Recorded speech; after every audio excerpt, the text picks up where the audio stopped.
Ay, hello, yan. Magandang araw po sa inyo mga ka-hunters. Ito po yung ating nakuha sa sirkulasyon.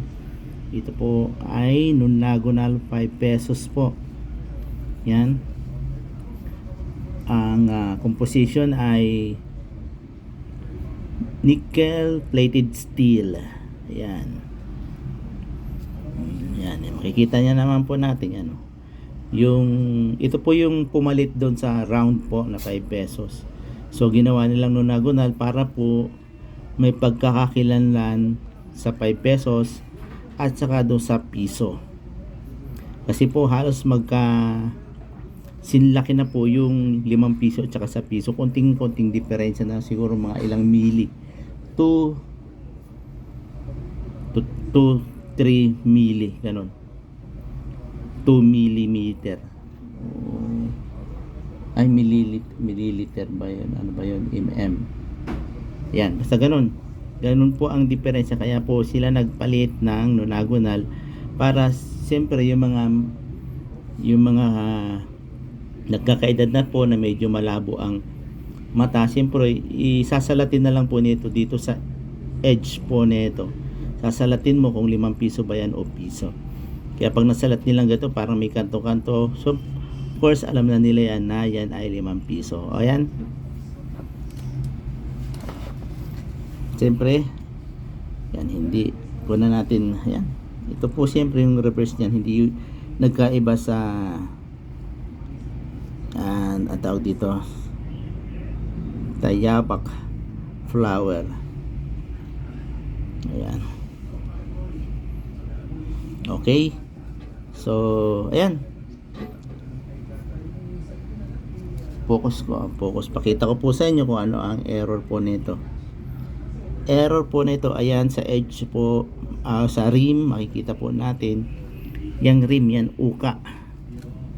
Ito po ay isang maituturing, yan po. Ito po ay maituturing na lamination error. Yan po, nabakbak nga po yung yan o. Paano ba to? Madilim. Kulang ako sa ilaw. Ayan po. Nabakbak po yan dito. Yan.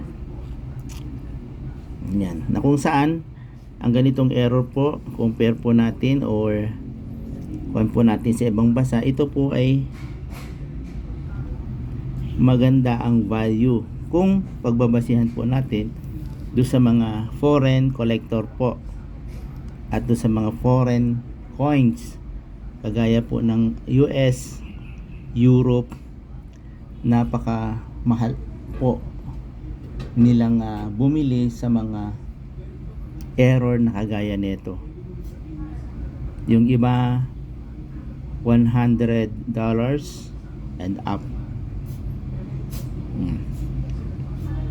Kaya ayan, kung kayo po ay makakatagpo ng mga lamination error, itabi nyo po at ingatan po.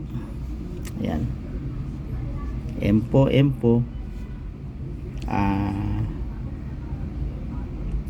pagbibigay alam lang po sa inyo, nang sa ganun po maging aware po kayo do sa mga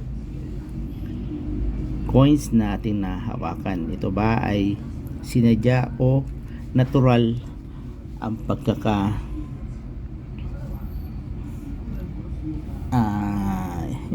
yung natural lang po, yung ganyan po nabakbak, yung natural lang po, hindi sinadya. Yun. Okay? Until next time po, sa yan, God bless po sa inyong lahat at naway ingatan tayo ng Panginoon sa araw-araw. Okay, bye bye po. Ingat mga ka-hunters. Happy hunting.